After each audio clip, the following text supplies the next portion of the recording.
Izin Pak Bupati.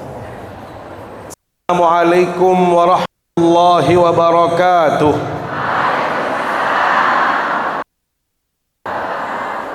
Ini yang laki-laki kalah jauh suaranya, motivasinya, tampilannya juga saya pikir agak lemes-lemes. Coba kita ulang ya salamnya. Mengambil daun salam di rumahnya Pak siapa kira? Yang paling Ibu Wakil Bupati buat Pantun. Mengambil daun salam di rumahnya Bapak Aluh, nah, kira-kira begitu. Yang jawab salam insya Allah orangnya akan mendapatkan keberkahan yang berlimpah. Kita ulang. Assalamualaikum warahmatullahi wabarakatuh.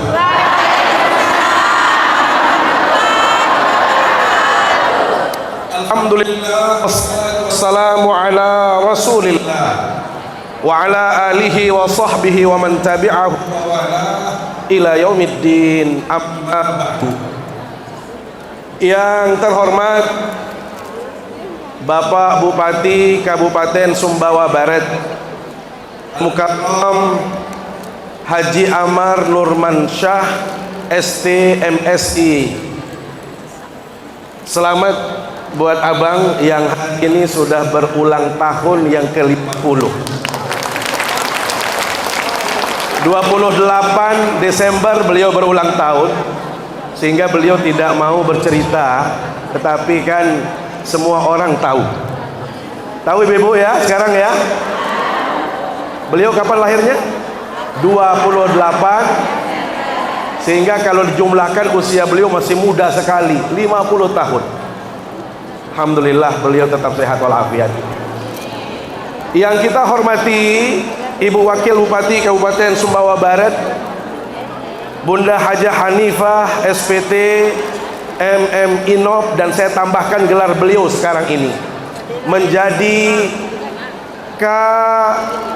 KTBA, Kepala atau Ketua Tuntas Belajar Al-Quran. Dan saya harapkan itu melekat terus di gelar beliau. Kenapa? Karena gelar ini mohon maaf, ini menjadi yang menjadi saksi di dunia sampai di akhirat. Bisa bayangkan siapa dia? Oh, ini adalah penggerak Al-Quran. Ini adalah sosok yang tuntaskan pembaca Al-Quran dan lain sebagainya. Mas, ini adalah predikat yang luar biasa. Yang kita hormati Bapak Sekda yang nampak awet. Saya nggak tahu awet muda atau awet tua beliau. Yang mewakili dari Kodim yang kita hormati, dari Polres Bapak Kemendak, yang hormati asisten, para kepala OPD yang hadir, Bapak Camat, dan yang banggakan ibu-ibu, para alumni dan juga yang sedang belajar mengaji Al-Quran yang berbahagia. Semuanya, kalau saya bilang tadi apa? Salam TBA ya. Coba kita tes dulu salam TBA-nya. Salam TBA.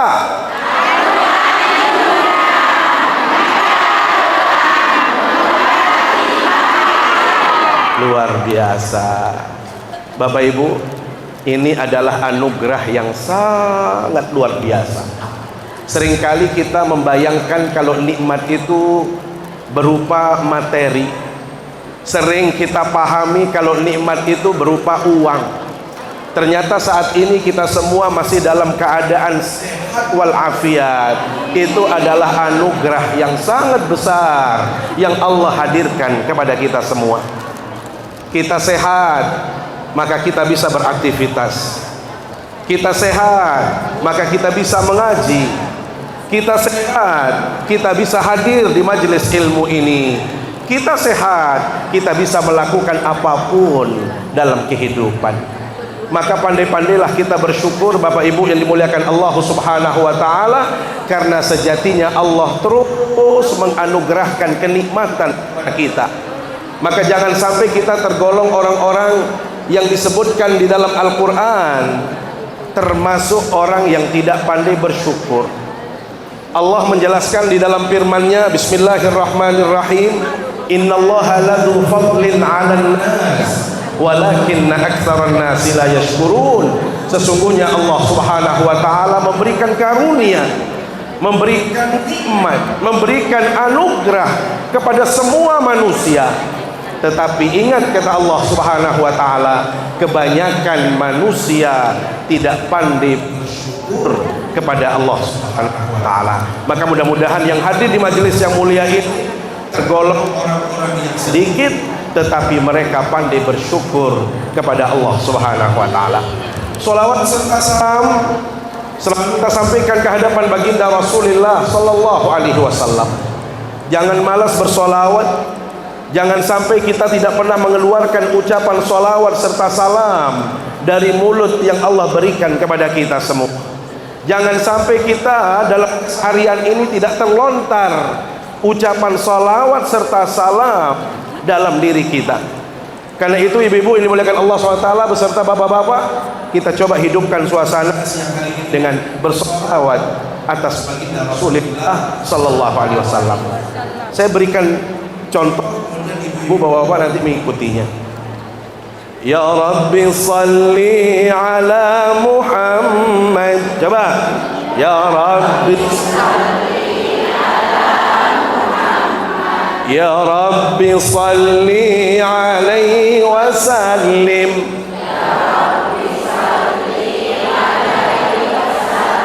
Ya Rabbi salli ala Muhammad.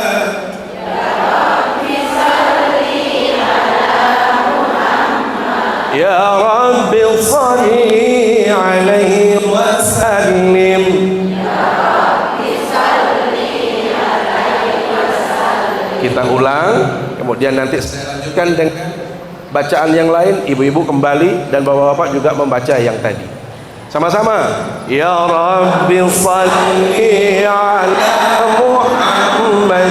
Ya Rabbi salli alaihi wa sallim. Ya Rabbi salli ala Muhammad. Ya Rabbi salli alaihi wa sallim. Ya Rabbi ballighhu al-wasilah.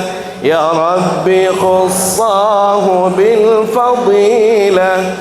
Ya Rabbi ballighhu al-wasilah.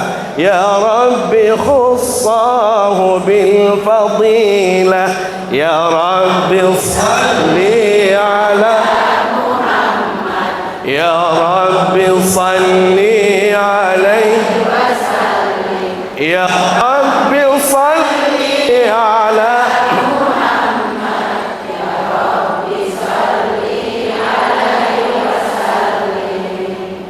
Ya Rabbi warda 'anil sahaba. Ya Rabbi warda 'anis sulalah. Ya Rabbi warda 'anis sahaba. Ya Rabbi warda 'anis sulalah. Ya Rabbi salli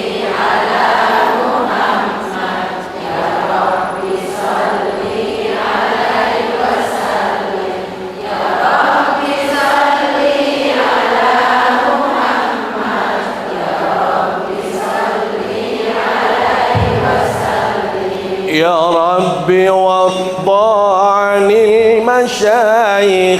Ya Rabbi warham walidina.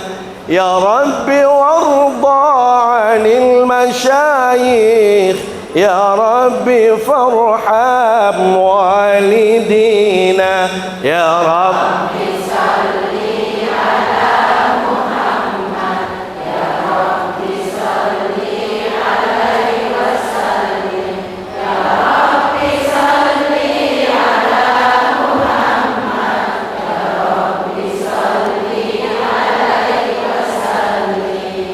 Rabbi warham kulla muslim. Ya Rabbi farhamna جميعا يا رب وارحم كل مسلم يا رب فارحمنا جميعا يا رب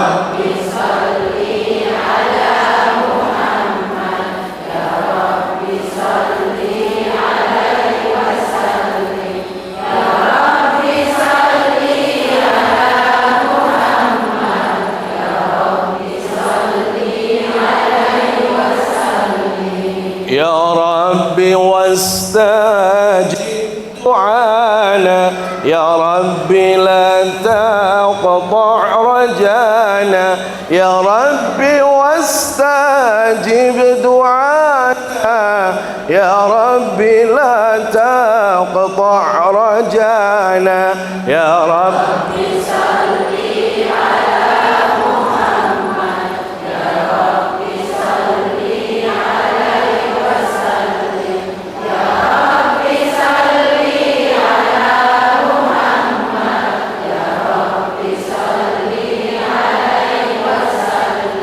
اللهم صل وسلم وبارك على سيدنا محمد وعلى آله.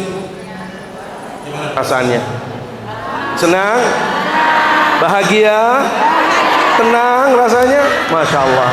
Bapak Ibu, inilah diantara keutamaan orang bersolawat atas Rasulullah Sallallahu Alaihi Wasallam, menghadirkan rasa nyaman, rasa tentram, rasa tenang, dan yang paling penting Bapak Ibu, orang yang rajin bersolawat kata Rasulullah Sallallahu Alaihi Wasallam, semua urusannya akan dimudahkan oleh Allah SWT. Apa yang menjadi cita-cita kita, harapan kita, keinginan kita akan dimudahkan oleh Allah Subhanahu Wa Taala. Dan yang paling penting, dosa dan kesalahan kita akan diampunkan oleh Allah Subhanahu wa taala dengan memperbanyak salawat atas baginda Rasulullah sallallahu alaihi wasallam. Bapak Ibu jamaah yang dimuliakan Allah Subhanahu wa taala, saat ini kita berada di bulan apa? Bulan apa? Bulan Rajab. Bapak-bapak mohon maaf kurang semangat. Bulan apa namanya? Bapak-bapak, ini mau jadi bapak-bapak semua. Sudah, saya yakin kalau ibu-ibu semangat. Coba bapak-bapak, Pak, sekarang ini kita di berbulan apa? Setelah Rajab apa? Setelah Saban apa? Luar biasa. Ibu-ibu sudah kasih tahu orang suaminya kalau saat ini bulan Rajab. Setelah Rajab Sya'ban, Pak. Kalau sudah Sya'ban, Pak, Ramadan. Ibu-ibu biasanya langsung ngetes bapaknya, langsung ingetin bapaknya, Pak, baju lebaran. Belum selesai puasa sudah minta baju lebaran. Bapak Ibu, mengingat bulan itu sangat penting. Terlebih lagi yang kita ingat ini adalah bulan Rajab. Bulan Rajab ini disebut di dalam Al-Quranul Karim yang dijelaskan dalam hadis bahwasanya dia termasuk di antara salah satu 4 bulan yang dikenal dengan bulan haram, Ashhurul Hurum. Di dalam Al-Quran surat At-Taubah ayat 36 Allah SWT tegaskan, inna iddatasy syuhuri indallahi 12 syahra fi kitabillah yawma khalaqas samawati wal ard minha arba'atul hurum. Sesungguhnya jumlah bilangan bulan yang ada di sisi Allah SWT di Lauhil Mahfuz, di dalam hitungan Allah Subhanahu wa taala, sejak Allah menciptakan langit dan bumi, Bapak Ibu, ada 12 bulan. Dari 12 bulan itu ada 4 yang memang diistimewakan oleh Allah yang disebut dengan bulan haram. Maka sesuatu yang disandingkan ke haram di sini bukan berarti sesuatu yang tidak boleh, bukan sesuatu yang haram dalam artian tidak boleh kita konsumsi gunakan, tetapi yang dimaksud adalah kemuliaan. Maka kita kenal ada istilah Masjidul Haram, Masjid Haram yang nilainya berlipat ganda. hal yang sama dengan bulan haram, maka bulan yang diistimewakan oleh Allah Subhanahu wa taala. Bapak Ibu, mengutip pandangan seorang ulama yang namanya Ibnu Rajab Al-Hambali, beliau katakan nilai ibadah seseorang di hadapan Allah minimal dipengaruhi oleh dua faktor. Bapak Ibu harus ingat, dua faktor yang mempengaruhi nilai ibadah seseorang di hadapan Allah SWT. Apa dua faktor itu Bapak Ibu? Yang pertama, syaraful makan, tempatnya yang baik, tempatnya yang bagus kita melakukan ibadah, maka ketahuilah Bapak Ibu, nilai ibadah kecil akan diberi nilai yang besar oleh Allah Subhanahu wa taala. Ibadah yang ringan akan diberikan nilai yang berat oleh Allah Subhanahu wa taala. Ibadah-ibadah biasa maka dia akan menjadi luar biasa di hadapan Allah Subhanahu wa taala. Apa itu? Syaraful makan, tempatnya yang mulia.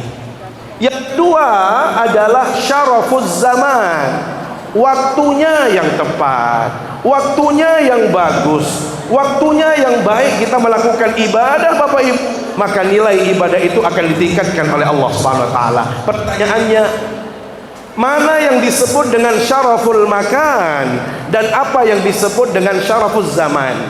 Bapak Ibu, tempat itu mempengaruhi nilai ibadah. Mana tempat yang paling baik yang mempengaruhi nilai ibadah seseorang? Jelas, tempat yang paling baik itu adalah masjid.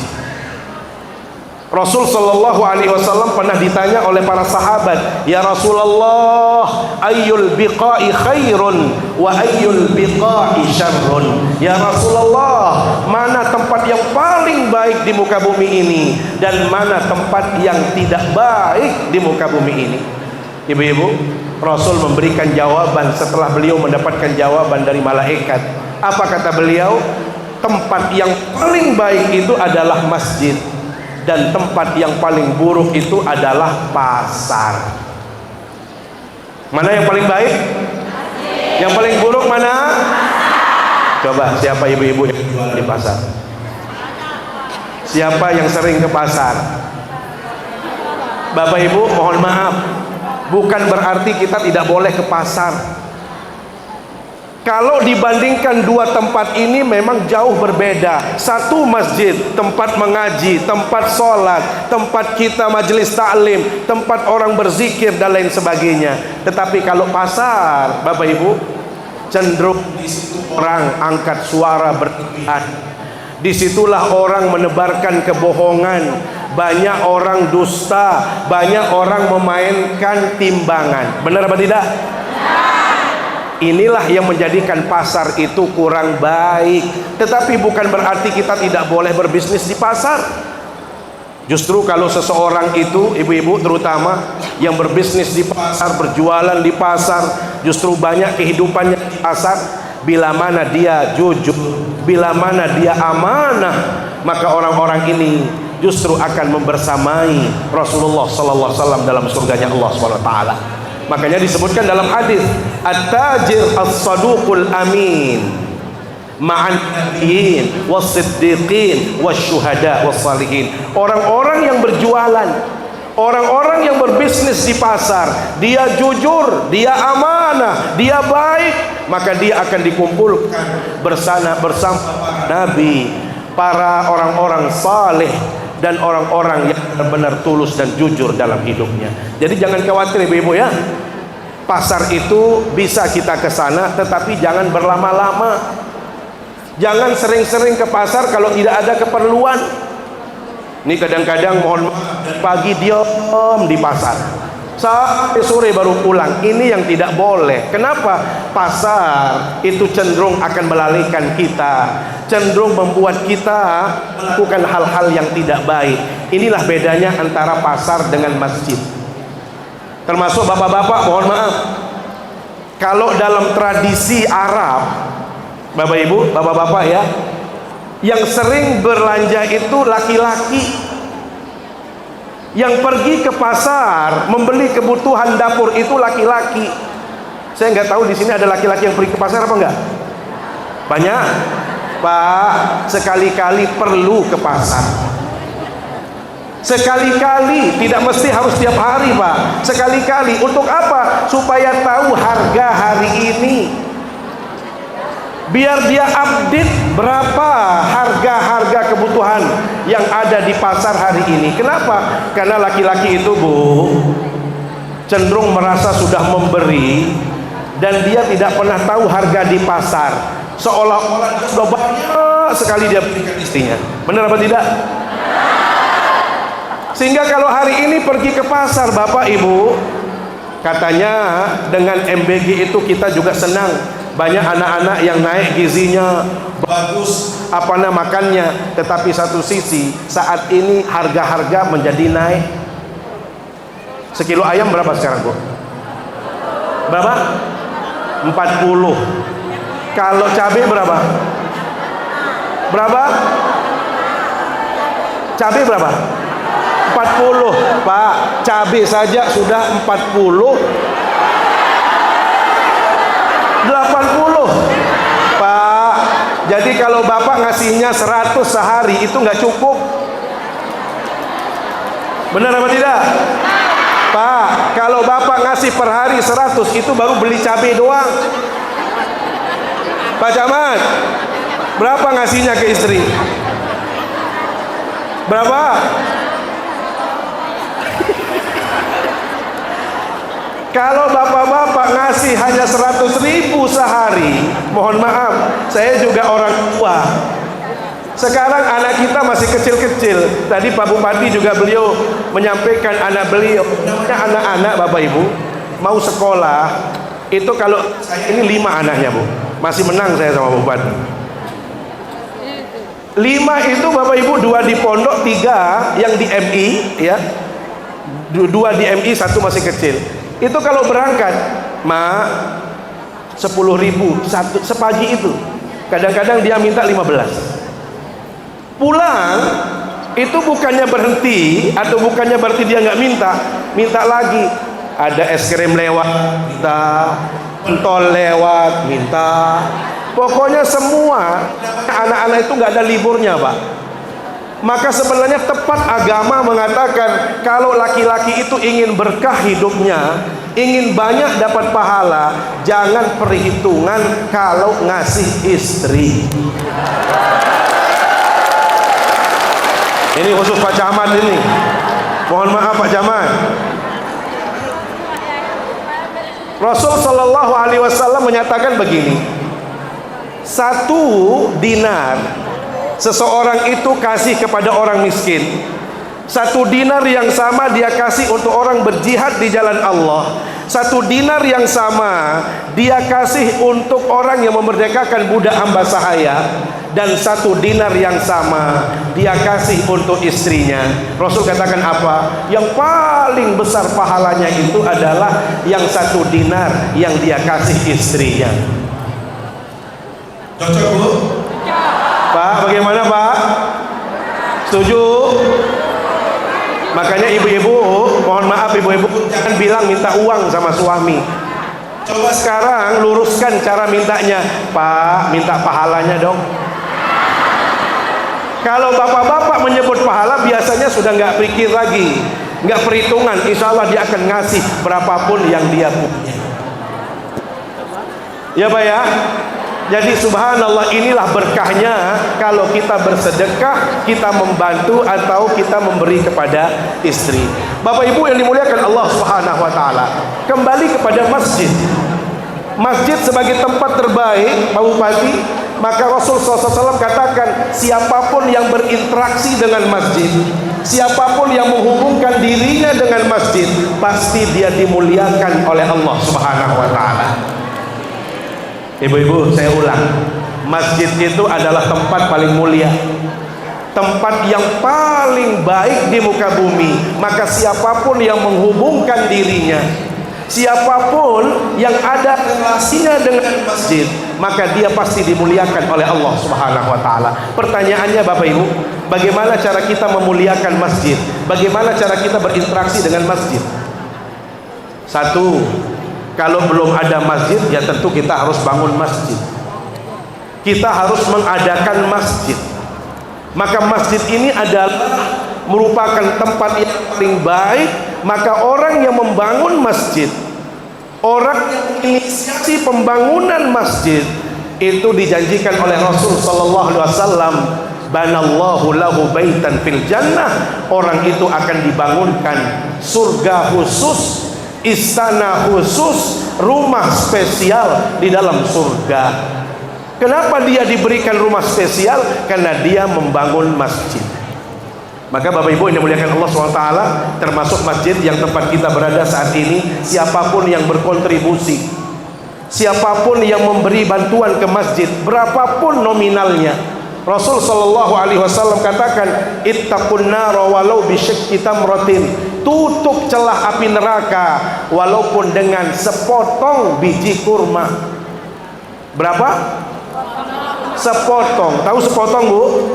Satu biji kurma itu dipotong, kita sedekah dengan sepotong biji, itu bisa menutup celah api neraka. Pertanyaannya, bagaimana kalau orang itu lebih banyak dia mengeluarkan sedekah? Bagaimana kalau orang itu misalnya, oh saya semennya, oh saya pasirnya, saya temboknya, semua itu dilelang misalnya, maka semua orang yang berkontribusi kepada masjid akan mendapatkan keutamaan, kemuliaan di sisi Allah Subhanahu wa taala. Yang kedua, Bapak Ibu yang dimuliakan Allah SWT, setelah masjid ada, maka tugas berikutnya cara kita memuliakannya adalah memakmurkan masjid, meramaikan masjid. Bapak Ibu, semangat membangun masjid kadang-kadang, dan ini terutama di Lombok saya sampaikan, tidak sama dengan semangat memakmurkan masjid. Saya dengar di sini, Masya Allah, Pak Bupati dan jajarannya justru mewajibkan sholat, terutama kalau jam-jam kerja di sini. Ini adalah, kalau dalam bahasa agama itu disebut dengan sunnah hasanah, kebijakan yang sangat mulia. Termasuk tadi misalnya kebijakan membaca Al-Quran, gerakan membaca Al-Quran. Ibu Wakil Bupati selaku ketua, saya teringat hadis Rasul sallallahu alaihi wasallam, Bapak Ibu, man sanna fil islami sunnatan hasanatan falahu ajruha wa ajru man amila biha. Barang siapa yang membuat kebijakan yang baik, sunnah yang bagus, ide-ide yang brilian, kata Rasul SAW, maka dia yang akan mendapatkan pahala sebanyak orang-orang yang mengikuti kebaikan itu. Maka bisa dibayangkan, tadi saya katakan sama Ibu Wakil Bupati, nggak apa-apa itu, saya KTA, kalau memang tidak harus digelarnya, di bawahnya itu harus KTBA. Kenapa? Ini adalah sunnah hasanah. Berapa banyak pesertanya, berapa banyak orang diajar, itu pahalanya kemana? Ke beliau semua. Kira-kira senang nggak jadi ketua TBA? Senang apa tidak? Bayangkan berapa ibu-ibu yang ikut. Makanya tadi Pak Bupati katakan tidak berhenti kepada ibu-ibu. Kenapa? Bapak-bapak juga perlu. Bagaimana teknisnya? Mungkin supaya lebih harmonis, lebih bagus komunikasi dalam rumah tangga, ibu-ibu yang sudah pintar ini bertugas mengajarkan suami.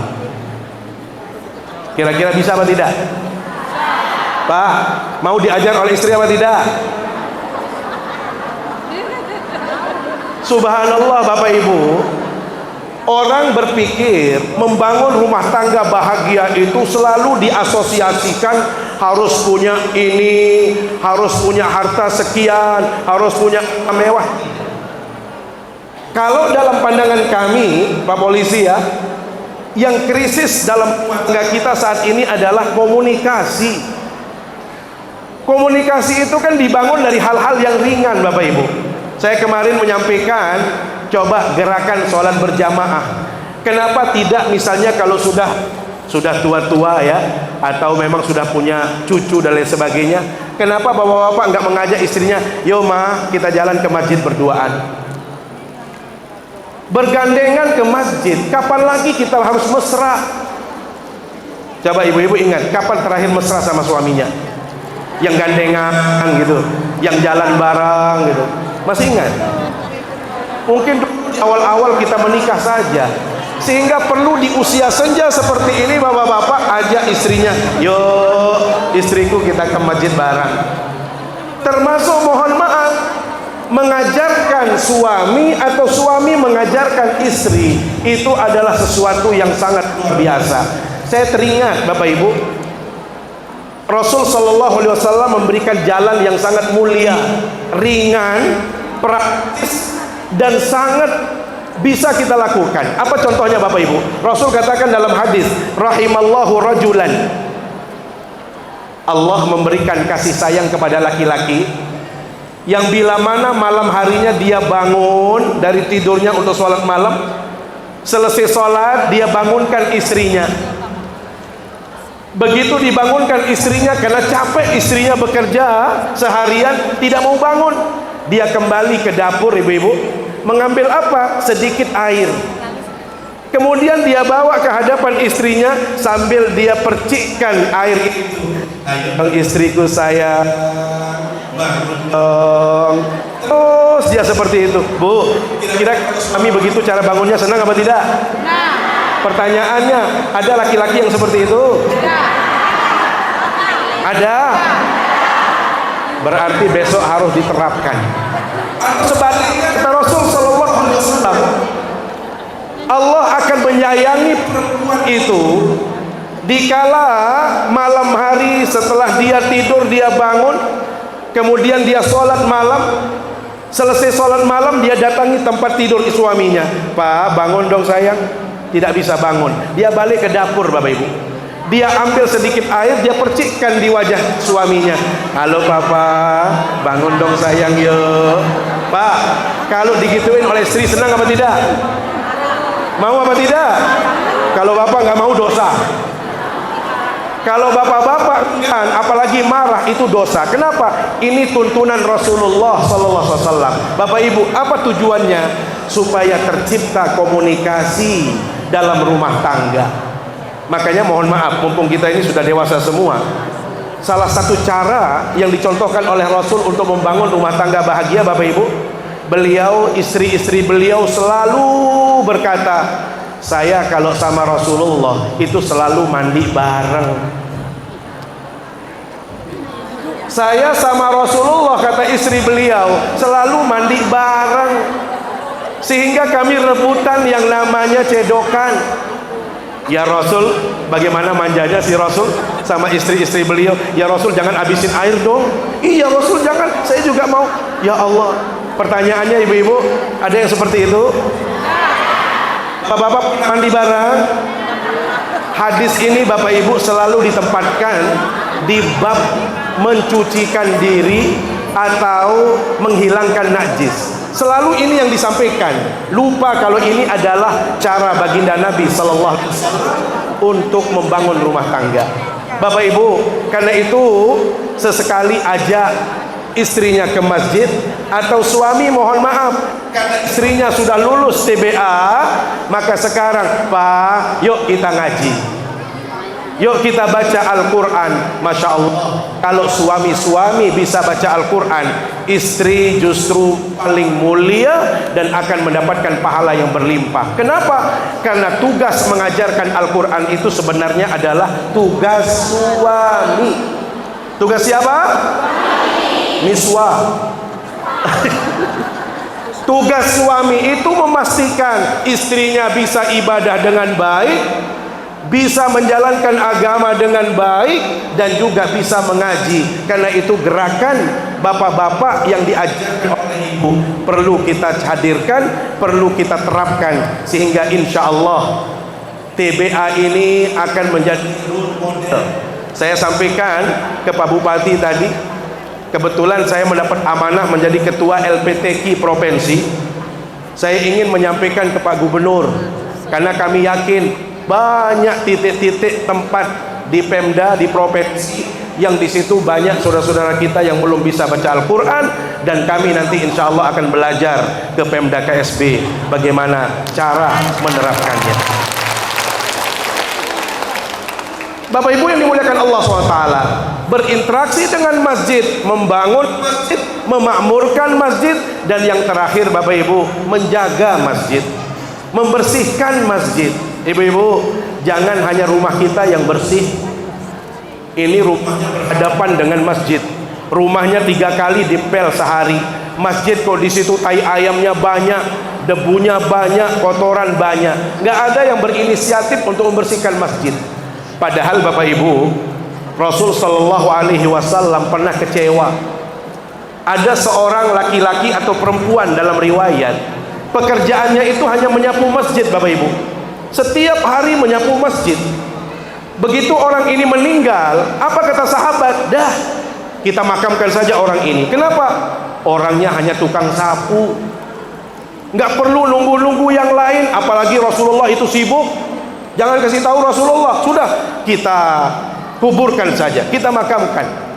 Bapak Ibu, inilah kadang-kadang cara-cara seperti itu hadir di tengah-tengah kita. Selalu yang kita hormati, selalu yang kita segani itu adalah orang yang mohon maaf punya kekayaan atau status sosial tinggi, atau mohon maaf punya jabatan-jabatan tinggi. Sehingga dalam kehidupan kita yang terjadi kemudian adalah bila mana orang itu miskin, biasanya jarang orang yang segan, jarang orang hormat, jarang orang memuliakan. Saya pernah punya pengalaman, Bu Wakil Bupati, ada teman saya dewan, Pak Bupati. Dulu dia cerita, Ustaz, saya dulu pernah menjadi anggota dewan. Itu kalau bulan Maulid, undangan itu datang sehari itu bisa 10. Sampai saya bilang, bingung kemana saya harus hadir. Masa 10 saya hadir? Karena dia masih menjadi anggota dewan. Orangnya bilang apa? Terserah Bapak, mau datang pagi, mau datang siang, mau datang malam, mau pertengahan malam, kami siap menerima. Beliau bilang apa? Pak, saat ini saya tidak menjadi anggota dewan lagi. Satupun undangan nggak ada. Satupun undangan sudah nggak ada yang saya dapatkan. Kenapa? Karena saya sudah tidak menjabat. Hati-hati Bapak Ibu. Kadang-kadang kita menilai orang dari status sosial. Termasuk kalau kita di rumah misalnya ada hajatan. Hajatan ruah kecil-kecil, sunatan, ngurisang, atau apapun. Orang biasanya, mohon maaf, mengundang orang-orang yang besar-besar saja. Ini miskin dilompatin, yang itu miskin nggak diundang. Oh, itu kaya yang jauh-jauh diundang. Itu di Lombok loh, Bu. Di mana? Di Lombok. Kalau di sini nggak ada ya? Nggak ada, insya Allah ya. Jadi prinsipnya Bapak Ibu, kita muliakan siapapun dia, apapun status sosialnya, apapun jabatannya, kita muliakan. Kenapa? Dia juga hamba Allah, dia juga manusia. Sehingga jangan sampai kita dalam rumah itu kita pilih-pilih. Makanya Rasul SAW mengatakan apa Bapak Ibu? Kenapa kenduri yang besar, pesta yang besar itu tidak mendapatkan berkah dari Allah? Karena yang diundang itu hanya orang-orang kaya. Syarrut ta'ami ta'amul walimah yud'a ilaihal agniya wa yutrakul fuqara. Makanan yang tidak ada berkahnya sama sekali. Apa itu? Makanan yang hanya dihidangkan, disajikan, dimakan oleh orang-orang kaya saja, sementara orang-orang miskin tidak mendapatkan jatah dari pesta itu. Maka Bapak Ibu yang dimuliakan Allah SWT, kalau kita ingin mulia hidupnya, maka mohon maaf, hadirkan orang kaya, hadirkan pejabat, anak yatim pun harus ikut, orang miskin pun harus datang bersama dengan semua orang yang menikmati pesta tadi. Bapak Ibu, walhasil yang terjadi adalah sahabat memakamkan tanpa memberitahu baginda Nabi. Alasannya apa? Tukang sapu. Begitu baginda Nabi datang ke masjid, Bapak Ibu, apa pertanyaannya? Mana tukang sapu yang sering menyapu di masjid ini? Mana orang yang sering membersihkan masjid ini? Kaget para sahabat Bapak Ibu. Mereka berpikir tidak akan ditanya oleh Rasulullah SAW. Maka Rasul minta, dullani ala qabriha, tunjukkan di mana engkau makamkan dia. Maka begitu ditunjukkan oleh Rasulullah SAW, Rasul datang ke pemakaman tadi. Beliau sholat gaib di atas kuburan. Ini menunjukkan apa? Kemuliaan orang karena dia berinteraksi dengan masjid. Maka ibu-ibu mohon maaf, kalau besok di rumahnya atau di kampungnya ada masjid, nggak perlu harus disuruh. Nggak perlu harus dijadwalkan. Siapapun yang punya sempat, punya waktu, mari kita ikut membersihkan masjid. Kenapa? Karena masjid adalah tempat mulia. Inilah cara kita berinteraksi dengan masjid. Dan bila mana kita melakukan itu, Bapak Ibu, kita berhak mendapatkan apa yang disampaikan oleh Rasulullah SAW. 7 orang yang mendapatkan naungan di hari kiamat, dan orang tidak akan mendapatkan selain mereka. Salah satunya adalah warajulun qalbuhu mu'allaqun bil masajid, seseorang yang dekat dengan masjid. Bapak Ibu dimuliakan Allah SWT, ini masjid. Yang kedua yang mempengaruhi nilai ibadah itu secara singkat, Bapak Ibu, adalah syarafuz zaman, waktunya yang baik, waktunya yang tepat kita melakukan ibadah, maka nilai ibadah itu berlipat ganda. Pertanyaannya, mana waktu yang paling baik untuk kita beribadah? Bapak Ibu, yang paling baik itu adalah bulan Ramadan. Nilainya Masya Allah, kalau kita ngaji seperti ini berlipat ganda. Yang sunnah kita lakukan dapat nilai wajib. Kita apapun nanti di bulan Ramadan itu dilipat gandakan. Kemudian yang kedua, Bapak Ibu, bulan atau waktu yang baik untuk kita beribadah apa? Bulan yang disebut dengan Ashhurul Hurum, bulan-bulan haram. Maka salah satu di antara bulan haram itu, Bapak Ibu, adalah bulan Rajab. Kalau sudah bulan Rajab, Bapak Ibu, kita selalu dianjurkan oleh baginda Nabi, minta banyak-banyak, berdoa banyak-banyak, minta keberkahan. Makanya salah satu anjuran yang sering kita baca atau yang harus kita baca adalah Allahumma barik lana. Coba bareng-bareng, Allahumma Rajab wa Sya'bana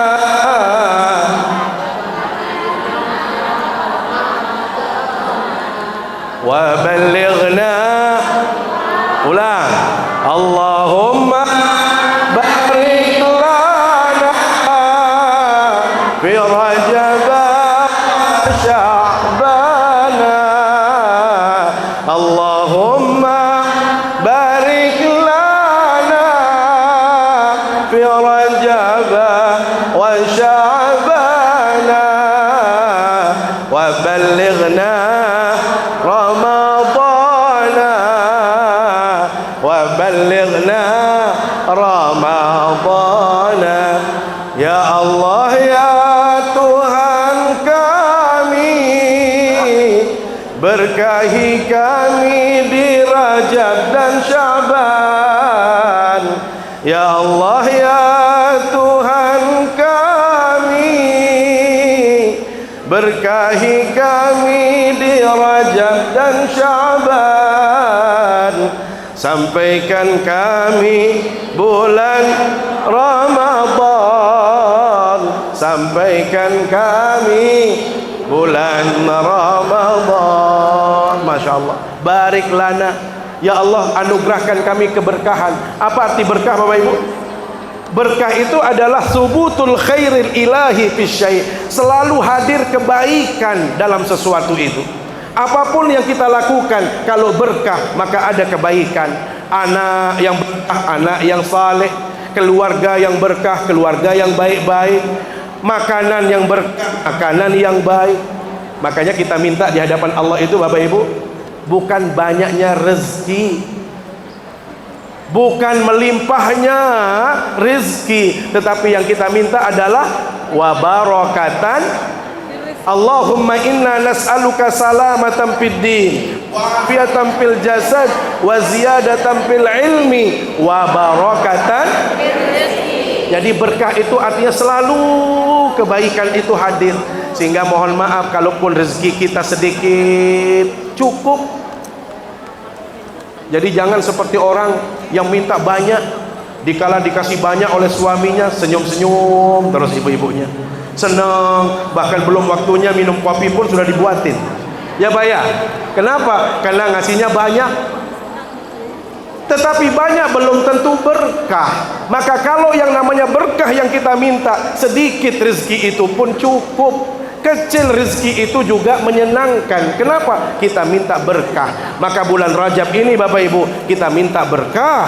Sya'ban. Kita minta berkah dan mudah-mudahan kita bisa berjumpa dengan bulan suci Ramadan. Ibu-ibu yang dimuliakan Allah SWT, Rajab bulan mulia. Maka siapapun yang meningkatkan kebaikannya di bulan Rajab, maka dia akan dimuliakan oleh Allah Subhanahu wa taala. Rasul tidak memberikan batasan, Bapak Ibu. Oh, Rajab ini kamu harus sembelih kambing, tidak. Oh, kamu harus sembelih ayam, tidak. Oh, kamu harus begini, tidak. Yang pasti apapun kebaikan itu Bapak-bapak tingkatkan. Apapun kebaikan itu lakukan. Makanya kalau ada orang yang mohon maaf berjanji sama Ibu Wakil Bupati, Bu, mulai saat ini saya mau ngaji terus, nggak akan libur-libur. Itu bagus. Kenapa? Dia tambah pahalanya karena ini bulan Rajab. Oh, saya mau berpuasa full bulan Rajab. Boleh, silahkan kalau mampu. Idealnya puasa itu Bapak Ibu sesuai dengan kemampuan kita kalau sunnah. Bahkan kalau perempuan itu harus izin sama suaminya, nggak boleh asal-asalan puasa walaupun bulan Rajab.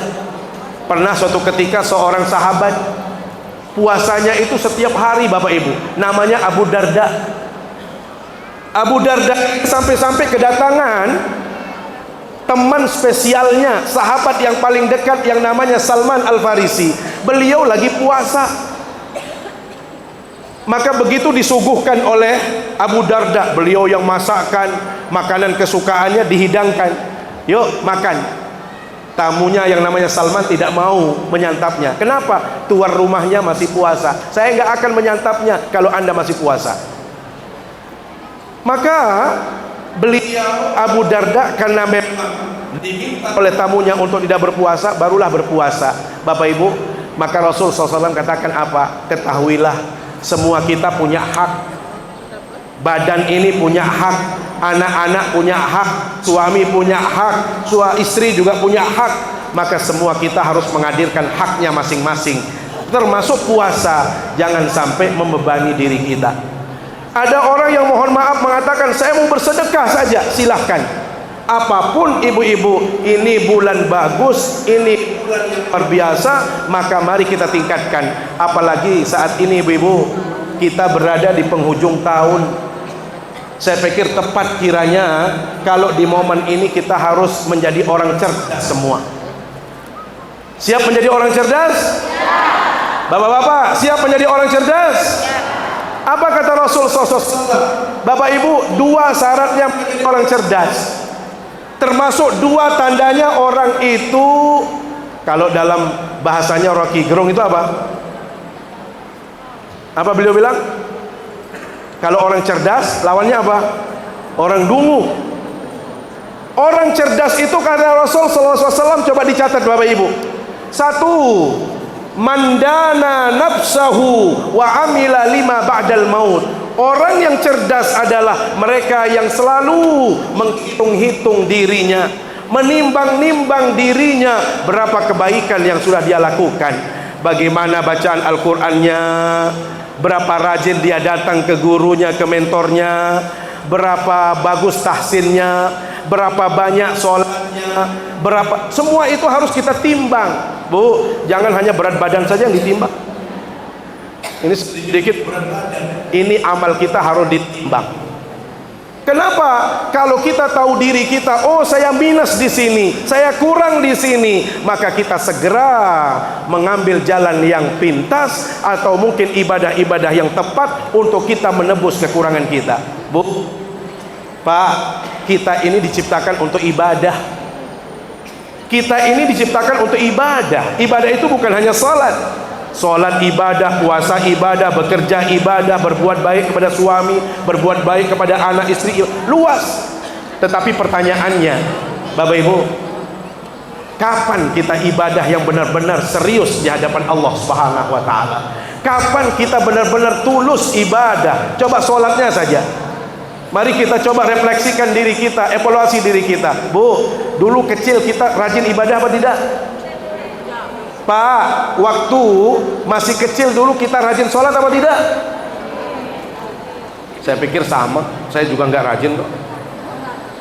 Karena anak kecil Kalaupun dia rajin, itu belum diberikan ganjaran oleh Allah. Kenapa? Belum mukallaf, belum akil balik. Bapak Ibu, kita akil balik itu ditandai kalau perempuan itu menstruasi. Kalau laki-laki itu sudah mimpi basah. Pertanyaannya, di usia 14-15 dulu kita rajin ibadah apa tidak? Rajin zikir apa tidak? Rajin. Coba angkat tangan yang rajin itu. Kita di usia SMP, SMA itu lebih rajin ibadah atau lebih bolos ibadahnya? Kita lebih jarang, ya. Kita sering bolos, kita sering lupa ibadahnya. Apalagi kalau masa-masa SMA, Bapak Ibu. Ya, Pak Dandim, Pak Polres, kadang-kadang kita harus ingat. Dulu kalau di masa-masa kita ini ada orang jual permen namanya Benson. Tahu Benson? Tahu. Kalau di SMP dulu ngambil di toples, ngambilnya 5 bilangnya 2, masih ingat? Makan pisang goreng 5 bilang 3, masih ingat? Itu saya teringat sekali Pak JM itu, Pak Bupati, Pak Jamaluddin Malik dulu. Beliau cerita, Pak Ustadz, kata beliau dengan logat Sumbawa, Pak Ustadz, saya banyak dosa Pak Ustadz. Dulu kami miskin Ustadz, katanya. Sekarang kami kaya, katanya. Cuma dulu saya ingat bibi, waktu saya sekolah di Unram, di Mataram, itu sering saya bohongin dia. Makan pisang goreng 5, saya bilang 3. Ambil permen sekian.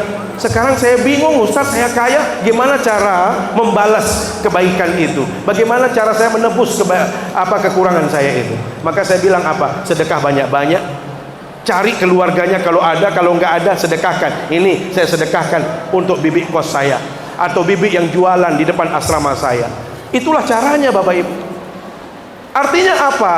Kita di usia-usia muda belum fokus ibadah, sehingga yang terjadi kemudian kita katakan apa? Orang tua bilang, insya Allah kalau sudah nikah, insya Allah rajin ibadahnya, rajin sholatnya, rajin ngajinya, rajin puasa, rajin berbuat baik. Bu, coba ingat, dulu setelah nikah kita rajin apa tidak?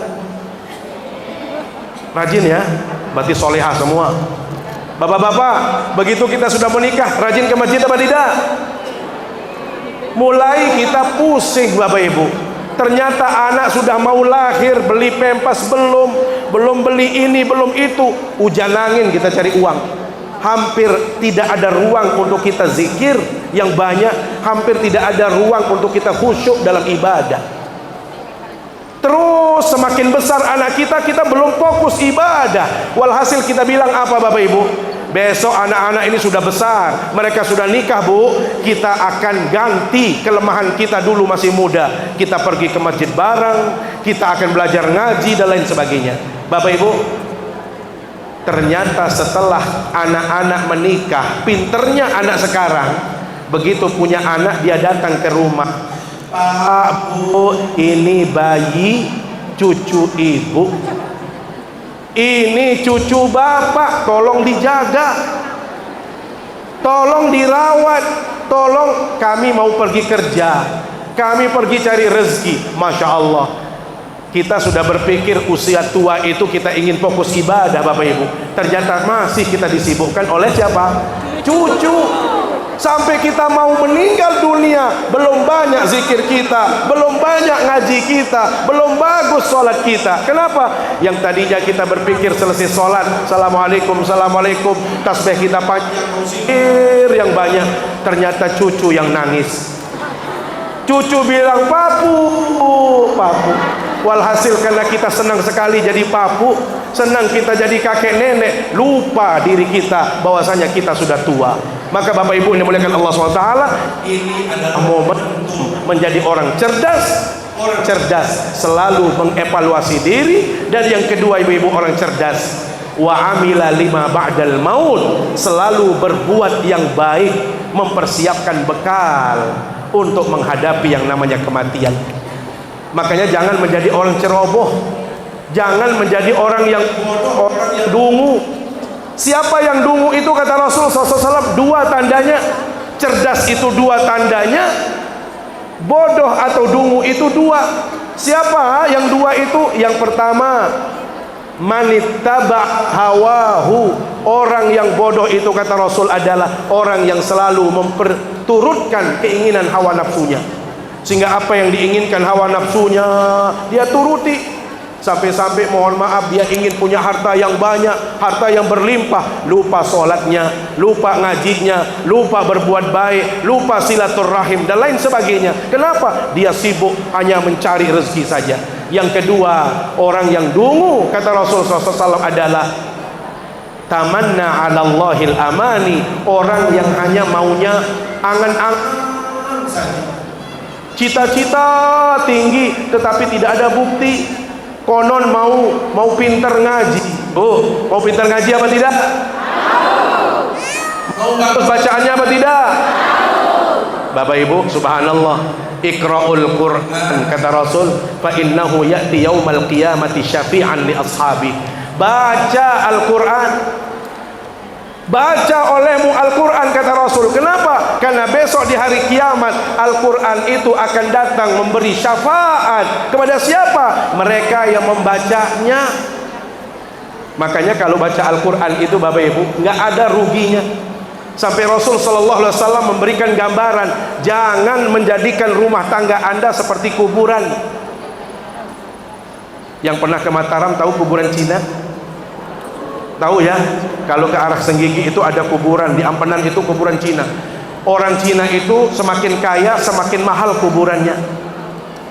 Semakin dia punya kekayaan semakin bagus kuburannya. Ada kubur harganya sampai 1 miliar.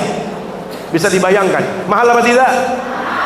Bisa dibayangkan bagusnya. Tetapi walaupun mahal Bapak Ibu, ada yang mau tinggal di kuburan? Ada yang mau coba-coba. Wah, saya mau ke Ampenan kata ibu dari KSB. Ngapain? Mau coba kuburan yang 1 miliar. Mau? Ibu-ibu, bapak-bapak, namanya kuburan tetap kuburan.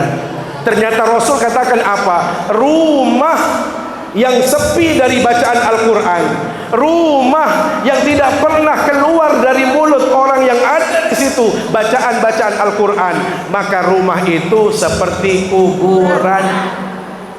Maka jangan heran, mohon maaf, ada rumah megah luar biasanya, lantai 2, lantai 3, kolam renangnya ada, bahkan di sudut-sudut interior eksteriornya bagus, tetapi ternyata yang terjadi kemudian rumah tangga tidak bahagia, rumah tangga kelahi saja. Kenapa? Karena salah satu yang hilang adalah bacaan Al-Quran dari rumah itu.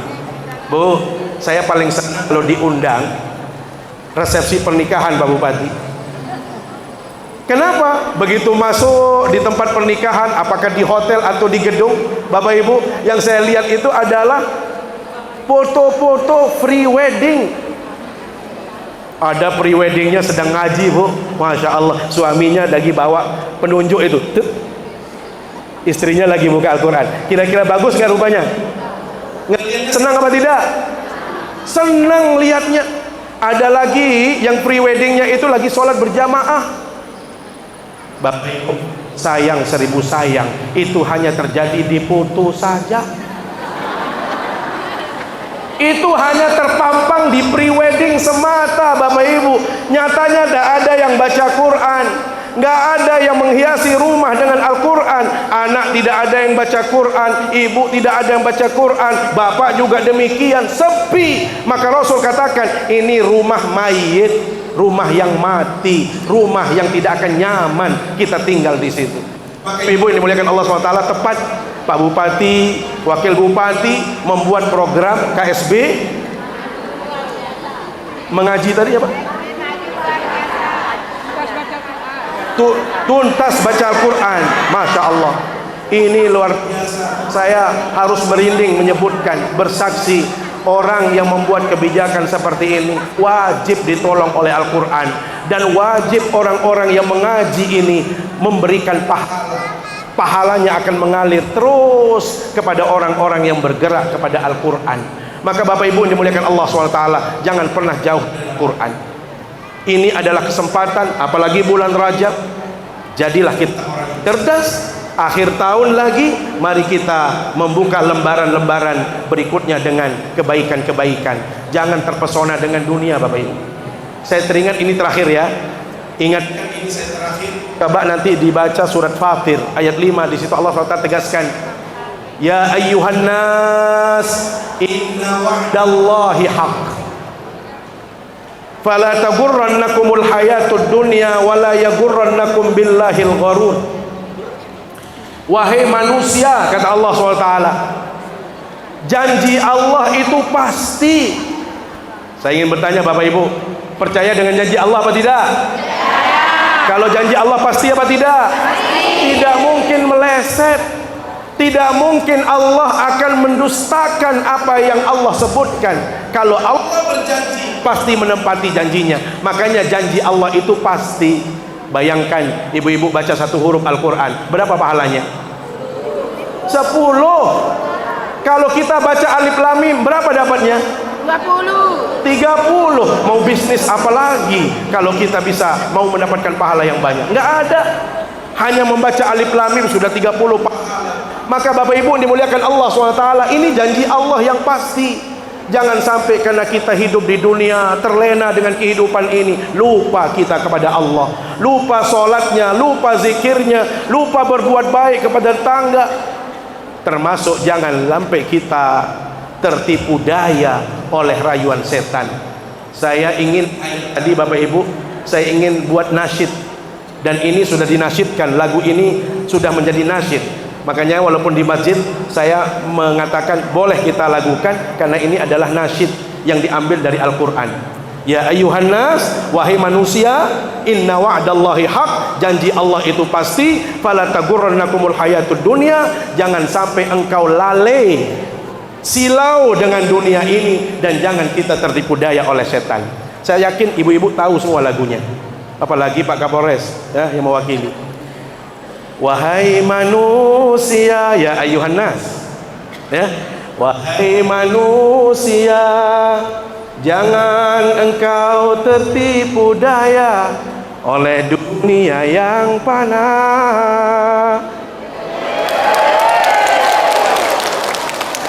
Sebagai ujian kita, dunia semesta, akhirat selama-lamanya. Sama-sama, orang kaya, orang kaya, orang miskin, raja, rakyat biasa, semua pergi hadap ilahi. Dunia yang dicari tak ada yang berarti. Dunia yang dicari takkan dibawa. Terima kasih atas perhatiannya, dan mohon maaf bila ada hal yang kurang berkenan. Aqulu qauli hadza wa astaghfirullah li wa lakum. Mari kita bermunajat di akhir acara ini. Saya berharap mari kita ikhlas niat semua, khusyukkan pikiran kita untuk kita berdoa, bermunajat kepada Allah Subhanahu wa taala dengan harapan mudah-mudahan tahun ini menjadi tahun yang baik bagi kita. Prestasi-prestasi ibadah kita, kebaikan kita dilipat gandakan oleh Allah SWT, dan berharap tahun 2027 menjadi lebih baik, ibadah kita menjadi lebih baik. 2000 mati cerdas, saya pikir tidur semua tadi. 2026 kita menjadi lebih baik, dan secara khusus kita doakan untuk para pemimpin kita. Pak Bupati yang alhamdulillah 50 tahun usia beliau, mudah-mudahan segera dapat jodoh, amin. Saya kalau ada orang tidak punya pasangan, saya bilang, Pak, apa ibadah yang Bapak lakukan? Berapa tahajud yang Anda lakukan semalam? Berapa kali khatam Al-Quran? Berapa kali sholawat? Jadi semua itu kita tidak bisa kita dapatkan kalau ada pasangan. Mudah-mudahan doa kita semua beliau segera, karena kita ingin juga ada ibu bupati, kan begitu, beserta ibu. Iya kan begitu. Enggak, ini benar, ini serius Pak Bupati ini. Saya mohon maaf karena ini untuk kebaikan bersama. Ya, ya. Dan kita doakan Ibu Wakil Bupati juga, beliau tetap istiqomah dalam membina ini tuntas baca Al-Quran. Saya pikir masih banyak, dan ibu-ibu mohon maaf, ilmu yang didapatkan tidak harus menunggu mentor lagi. Ibu yang sudah bisa tolong bina tetangga sebelah dan semua, sehingga kalau ini yang terjadi kemudian KSB akan menjadi contoh se-Indonesia. Ya, amin. Ala hadhihi niyyah wa likulli niyatin salihah wa ila hadratin nabiyil mustafa Muhammadin sallallahu alaihi wasallam. Al-Fatihah. Bismillahirrahmanirrahim. Alhamdulillah. Iyyaka na'budu wa iyyaka nasta'in. Bismillahirrahmanirrahim. Alhamdulillahi rabbil alamin. Hamdan yuwafi ni'amahu wa yukafi'u mazidah. يا ربنا ولك الحمد كما ينبغي لجلال وجهك الكريم وعظيم سلطانك. اللهم صل على سيدنا محمد صلاة تنجينا بها من جميع الأهوال والآفات وتقضي لنا بها جميع الحاجات وتطهرنا بها من جميع السيئات وتبلغنا بها أقصى الغايات وترفعنا بها عندك على الدرجات من جميع الخيرات في الحياة وبعد الممات. اللهم أنزل الرحمة والنعمة والبركة والسعادة لنا وللحاضرين في هذا المجلس. اللهم أعنا على ذكرك وشكرك وحسن عبادتك. اللهم أوزعنا أن نشكر نعمتك التي أنعمت علينا وعلى والدينا ونعمل صالحا ترضاه وادخلنا برحمتك في عبادك الصالحين. اللهم اكتب السلامة علينا. اللهم اكتب السلامة علينا وعلى عبيدك في أجه وسمترا برد وسمترا أترى يا رب العالمين. اللهم سلمنا وإياهم. اللهم سلمنا وإياهم من الفيضانات والمصائب يا رب العالمين. اللهم ادفع عنا البلاء والوباء والقحطاء والفحشاء والمحن والفتن ما ظهر منها وما بطن من بلدتنا إندونيسيا خاصة وجميع البلاد برحمتك يا أرحم الراحمين. اللهم ربنا ظلمنا أنفسنا وإن لم تغفر لنا وترحمنا لنكونن من الخاسرين. ربنا هب لنا من أزواجنا وذرياتنا قرة أعين وجعلنا للمتقين إماما. ربنا آتنا في الدنيا حسنة وفي الآخرة حسنة وقنا عذاب النار. وصلى الله على سيدنا محمد النبي وعلى آله وصحبه وبارك وسلم. سبحان ربك رب العزة عما يصفون وسلام على المرسلين والحمد لله رب العالمين. سبحانك اللهم وبحمدك أشهد أن لا إله إلا أنت أستغفرك وأتوب إليك. والله الموفق إلى أقوم الطريق وإلى سبيل الرشاد. والسلام عليكم ورحمة الله وبركاته.